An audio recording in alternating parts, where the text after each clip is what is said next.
Greetings and salutations, my friends, and welcome to a new video. Today we are diving deep into a fall TBR, fall book recommendations moment. I am so excited about this. If you guys have been in my channel before, if you have watched this type of video of mine in the past, then you'd know that every year I build this fall illusion in my head because fall is not a season I get where I live, yet I love diving into the mood, the vibes, maybe some decor if I'm feeling fancy that year, but more than anything, reading a very specific set of books that I think feel like fall to me. And that probably looks a little bit different to me than it does other creators, other people putting up this type of video, because I know the usual go-to is to recommend horror books, thrillers, maybe some witchy books. For me, fall doesn't necessarily fall into this category of relatively scary paranormal stuff. I love going into cozier reads, maybe more thematic reads that are a little bit heavier in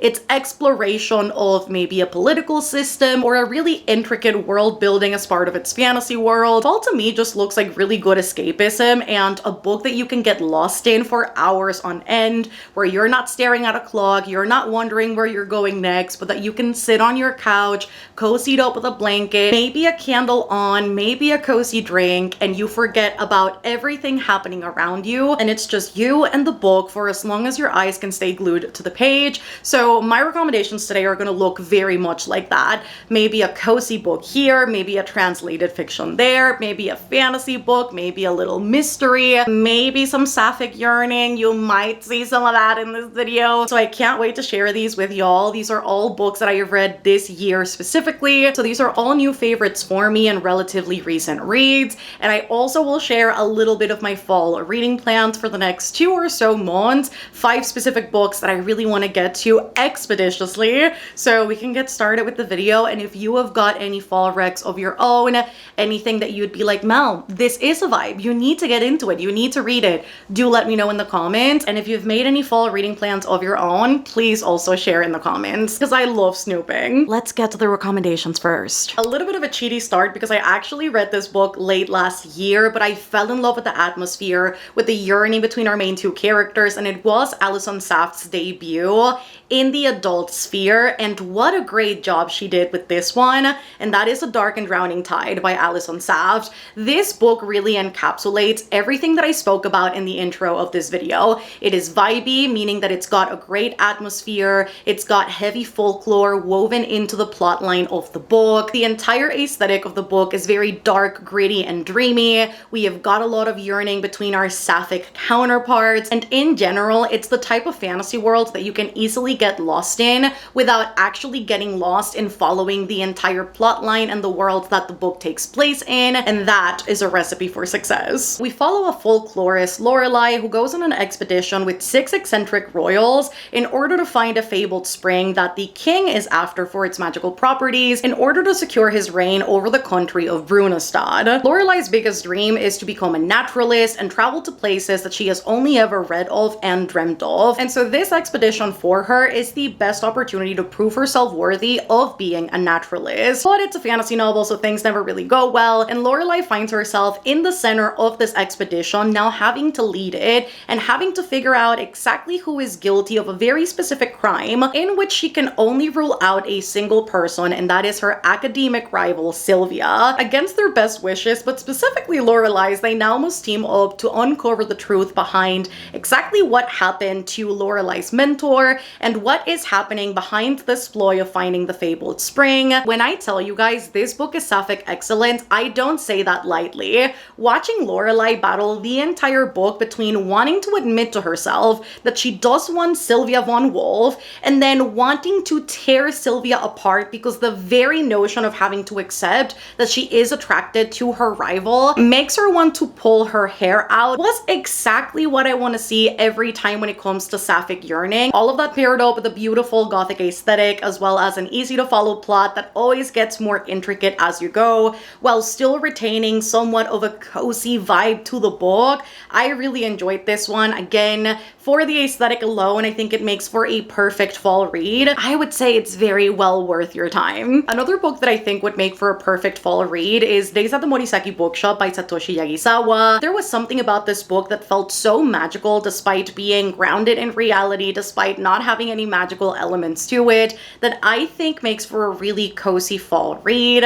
So if you're looking for some translated fiction, a short read, this might be the way to go. We follow our main character Takako in the wake of finding out that her relationship has been a lie. Very suddenly, her life is thrust into depression, she loses her job, her friends, and life as she knows it at the start of the book. And in order to reconnect with herself and find some semblance of purpose, she decides to move in with her uncle, who offers her free room and board in exchange for work at the used bookshop that her family has owned for generations. And slowly but surely, we see how life with her uncle, who she has deemed a very unusual, eccentric man, turns her life around for the better. We see Takako put herself first for the first time in what seems like forever. She is going out on solo dates, she's meeting new people, making new friends, she starts falling in love with books and working at this bookshop, and she realizes that there is so much more to life than she initially thought, and that whenever she falls down, she is able to stand back up stronger than before, and that is especially after her experience at the Morisaki bookshop. I love that it's a story about friendship, it's a story about family, it's a story about realizing that despite how lonely the world might seem, which is a very fall-winter feeling for me, you are not alone. And I love how that shows up consistently in Takako's story in ways that she couldn't have even predicted at the time of her very tumultuous breakup. So this to me is a little gem. I did annotate this one. I loved it. I think there are so many beautiful things to extract from this book, and especially if you're like me, deal with feelings of loneliness very periodically, but especially during those chillier, rainier, colder months, this might be the perfect read to go into that just feels like a warm hug. This is definitely a must. However, if you want a little bit of a heavier read, specifically in the fantasy genre, something that's very thematic, very politically relevant, I would definitely go for Blood Over Brighthaven by Wang, especially if you've not read this yet. I know this book had its hype a couple of months ago, toward the beginning of the year, but also late last year. Everybody was loving this book. I certainly did when I read it back in January. A book I haven't been able to shut up about. Everybody in my life at this point knows that I have read this, knows that I recommend it heavily, and I think especially for the fall time, this might be the perfect book to get into. We follow our main character Sayona, who wants to become the very first female mage admitted at the High Magistracy at the University of Magics and Industry. This is no small feat because women are never admitted to this program. In fact, they are ridiculed repeatedly every time they hold admissions to make a bold point about how women do not belong in this system. However, Sayona is very talented, and it is undeniable that she deserves to be there. She has earned a spot in the system, no matter how it works against her. Her challenges don't end there though, because during her first day in the university, instead of being assigned a qualified assistant, she is paired up with the university's janitor as punishment for actually getting into the university, who unbeknownst to the rest of the faculty, was actually a nomadic hunter whose entire tribe got killed, and he is now seeking retribution for every life lost a decade prior to the start of Sayona's story. First of all, the book has got one of the most unique magic systems I have seen in a while, not to mention that the book's biggest highlight is that despite Sayona being part of an affected group, being part of an oppressed group of people, and a group of people that the system works against, does not make her exempt from actually being the oppressor, to actually be hateful towards another group of people, being insensitive, having inherent biases, vocalizing micro and macro aggressions towards another group of people. And I think that's one of the nuances that is the most interesting when it comes to not only her character, but the book's entire study of her character and the people surrounding her. It also has talks of religion as a system of oppression.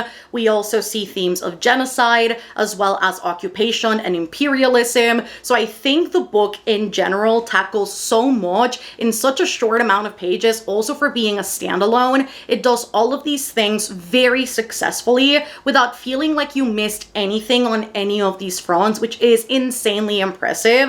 Wang screams to me an author who is very intentional with her words and with the way that she tackles storytelling, which is why this book became one of my favorites. So if you've yet to read this, you need to hop on the Wang train. Going back to the gothic side of things, I do have to say The Night and the Moth by Rachel Gillig is another book I read this year. I binged it. I loved it. It was so good. I was fearing I would not love this as much as I did the Shepherd King duology by the same author, but she wowed me with this one. Not only was the aesthetic incredible, it was so unique as well. The magic system is unlike anything I have read before once more, and the romance in her books is just elite. The way that this book ends was something that I semi-predicted, but definitely not in the way that it went down. It was so shocking, so infuriating, makes me so excited for book 2. The book is set in the magical Stonewater Kingdom, following our character Sybil, who has been dreaming for a whole 9 years of never dreaming again. At the beginning of the book, she is in service along her diviner sisters as a diviner in Aisling's cathedral, meaning that in her dreams she receives visions from the omens directly,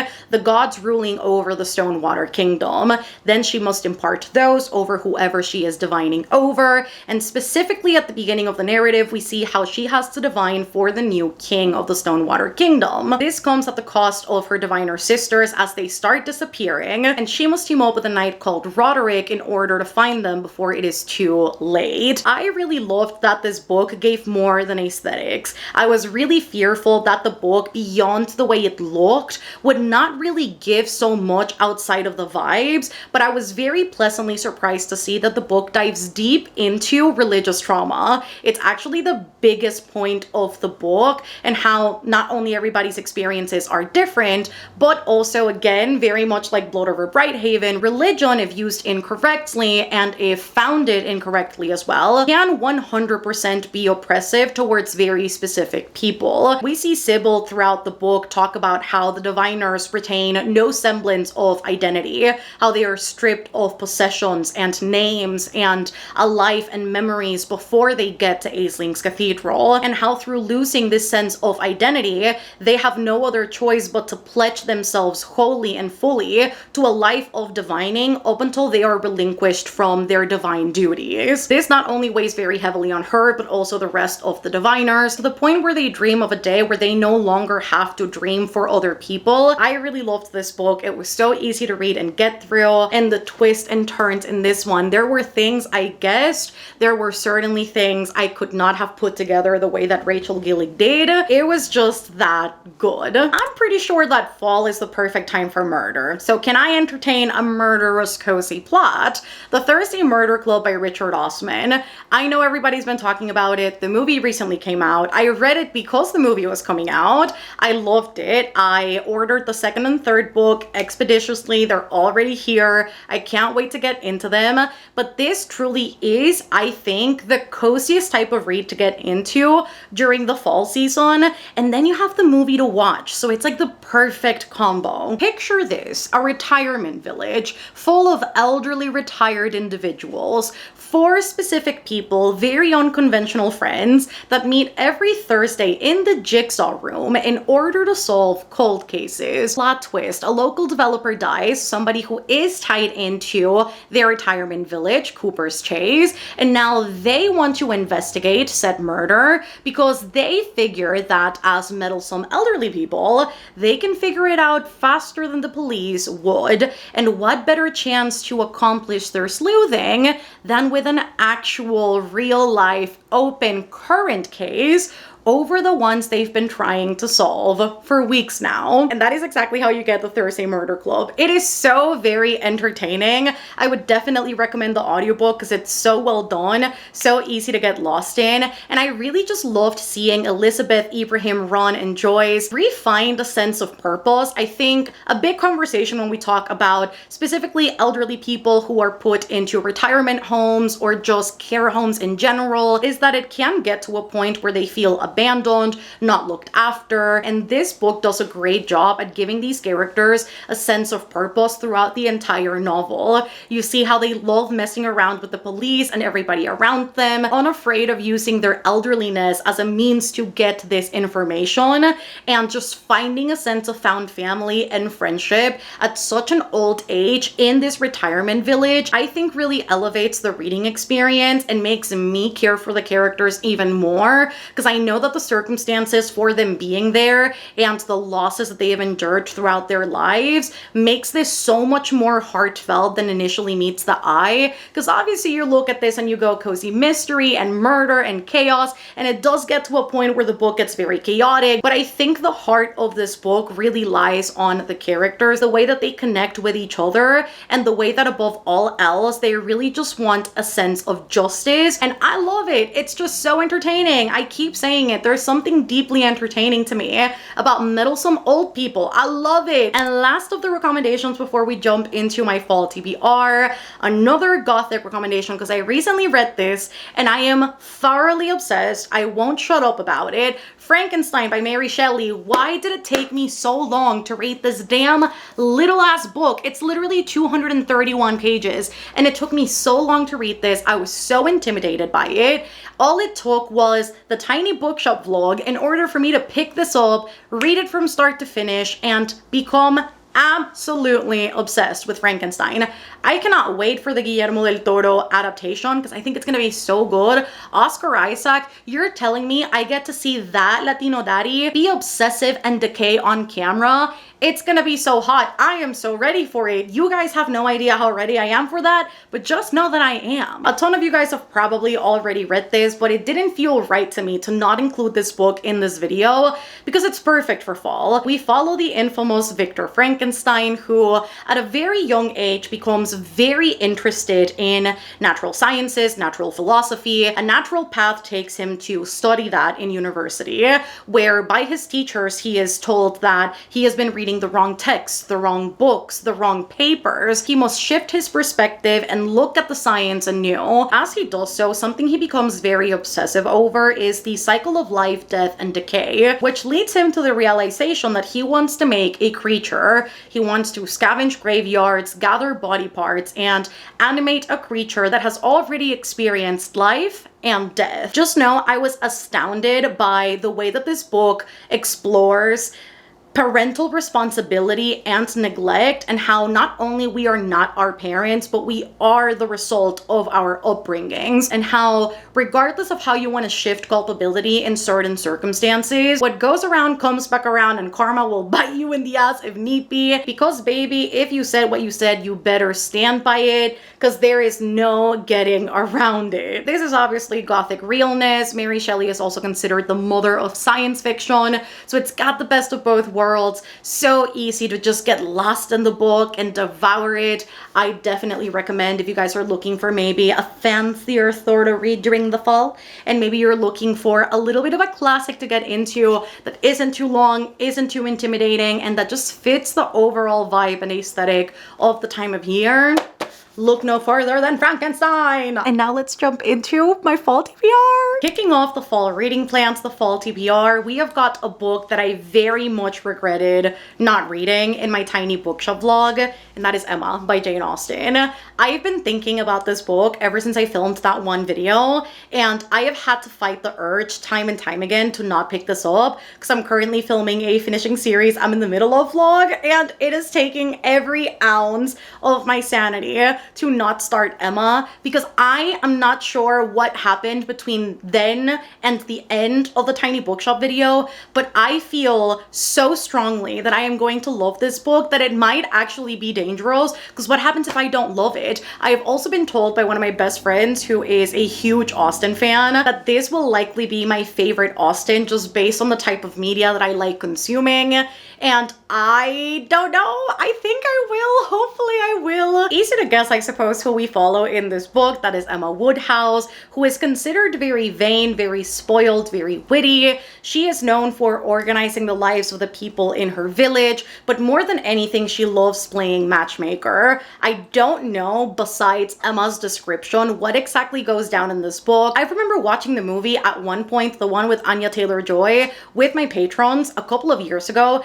Ask me if I remember anything about that movie. No, I don't. And I also don't know if that is the best, most accurate representation of Emma as a character and the book in general. So considering those circumstances, I do think I'm gonna get an entirely different experience with the book. I'm so excited, but I'm so nervous, and I definitely will be reading this very soon. I think this might be the book I pick up as soon as I am done with the videos I'm currently filming and my mandatory reads, because I am so desperate. I don't think I've ever been this desperate to read a classic in my life. I don't know what's going on, but I hope I love this. We can backtrack to when I said that translated fiction to me is perfect for the fall-winter season, because I have got The Cat Who Saved Books by Sosuke Matsukawa. I have seen this book everywhere. I have seen everybody love this book, and it seems like exactly the type of thing that I would love. We follow Rintaro, who is faced with a very difficult choice of closing the bookshop he inherited from his grandfather. But before the bookshop's doors close for good, Rintaro actually meets a talking cat who offers to take him on some interdimensional travels in order to save books from abusive and negligent owners. I think the book sounds like a lot of fun, and if translated fiction is anything to go by, it'll probably have some really great lessons, some heartfelt quotes and moments. Also, a short little book. We need one of those every once in a while, and it might as well be some translated fiction that involves a talking cat. Me never beating the cat lady allegations? Bring it on, bring it on. Another book I am ridiculously excited to read because I have not seen anything but rave about this book. Everybody loves this. It comes highly recommended by Liv, and I know her standards are really high when it comes to this type of book. I have seen the aesthetic boards, the pictures, the commissions, the illustrations, the aesthetic boards, the quotes. I have seen just about everything about this book, and not a single thing looks subpar. The Jasad Heir by Sara Hashem. This book looks so ridiculously, stunningly good.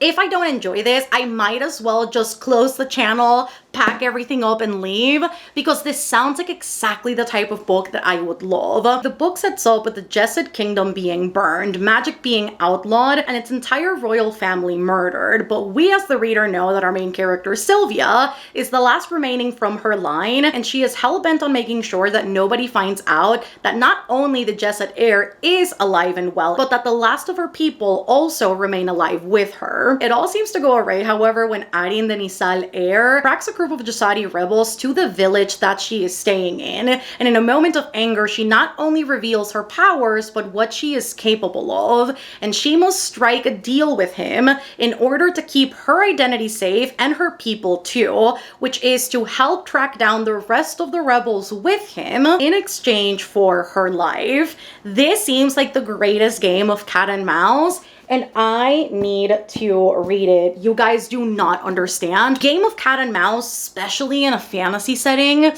makes me froth at the mouth. Like, jóvenes, ustedes puede que no me entiendan de verdad. Like, se me salen las babitas, okay? I salivate just at the idea of it, especially when it's well done. I have a feeling, I have a feeling, I have a feeling. Another book I want to finally give a read to this fall is Emily Wilde's Encyclopedia of Faeries. This has been sitting on my shelves, facing out right on that spot for way too long. I started this book a while ago. I soft DNF'd it, not because I wasn't enjoying it, but there was something that wasn't clicking in my brain with this book at the time, and I really want to retry it. I do have the audio, so I'll likely swing back and forth with these depending on how I'm feeling and what I'm doing, but I have a feeling I am also going to love this cozy fantasy in which we follow our main character, Emily Wilde, who is a genius scholar focusing on all things fairy lore. We see her at the beginning of the book get to the village of Hransvik with the full intent of figuring out the mystery behind the hidden ones, the most mysterious and elusive fairy folk. She is not particularly good at people, so she prefers the company of her dog, and she certainly knows how to go about about the investigation to get exactly what she wants, because she is determined to write a full encyclopedia full of fairy lore. Things aren't so simple though, because not only is she faced with the very difficult task of investigating the hidden ones, but also figuring out who Wendell Bumblebee is. Her academic rival, who has crashed the party, now seems to want to investigate with her, but she doesn't quite know the reason why. So there's two mysteries to solve. From what I read of this, it was very cozy, and I do think with the right headspace and the right time, I am going to enjoy it a lot more. So I do want to retry this year, see where it takes me, see if I like it, because also these covers are kind of pretty, and I have a vision because the Barnes & Noble exclusive paperbacks are really pretty and I want them, but the only way that's gonna happen is if I enjoy the first one. So I am a woman on a mission. We must figure this out. And last but not least, in my fall reading plans, I have Immaculate Conception by Ling Huang. I have seen this book be raved reviewed time and time again, and I specifically have one person that I trust above all other opinions, and that is Sid from Sid Bookworm, who absolutely loved this book, and that makes me so deeply curious to go into this, see what it's got to offer, and potentially fall in love with it, because it seems to be a speculative fiction, sci-fi literary novel, so I hope that it's a good one. We follow our main characters, Enka and Mathilde, who are both in art school. It is said that Mathilde's art feels truly original, whilst Enka pours her entire soul and being into their friendship. However, when Mathilde's career starts kicking off, she becomes somewhat neglectful of their relationship, which in turn makes Enka very obsessive and desperate to keep Mathilde around. And that is where Scaffold enters the chat. It is said to be a way that can connect you to the mind of your loved one forever, so that you can see their deep-rooted traumas, you can see their inspiration, you can see their talent, their love, their every thought, and Enka figures that this is the best way to figure out at all times what Mathilde is thinking and what she is going to do next. And it seems that the biggest question the book is asking is, all of this at what cost? And I want to see the cost, because this sounds so interesting, so original. I have a vision. I feel this way about every book in my fall reading plans, which is probably the best mood to be in. So I am hoping I have put together what can potentially be an all-rounder 5-star fall TBR. I think we can do it with this list. And that is everything I've got for you guys today. Those are all of my fall book recommendations. Those are all of the reading plans I have got for the next 2 months or so. That is obviously not counting reading projects that I might partake in and things that I might plan outside of this, but I am sincerely hoping I love all of these, and that if you end up reading any of the books I recommended, that you love them too. I would love to know in the comments, as always, if you have read any of the books I've recommended, or any of the books I am planning to read, or what you're planning to read in general. Would love to know all of those things in the comments. If you reach the very end of the video, let us leave some fall related emojis, maybe a pumpkin, maybe some fall leaves, maybe some skulls. Give this video a thumbs up and subscribe if you haven't done so already for more content like this. And if you want more content from yours truly, more 101 access and live streams and a Discord server, Patreon is always linked down below. Outside of watching the videos, it is the best way to support the channel if you ever want to support it a little extra. So that is always down there if you want to check that out. I love you guys so much, and I shall see you on my next one. Goodbye!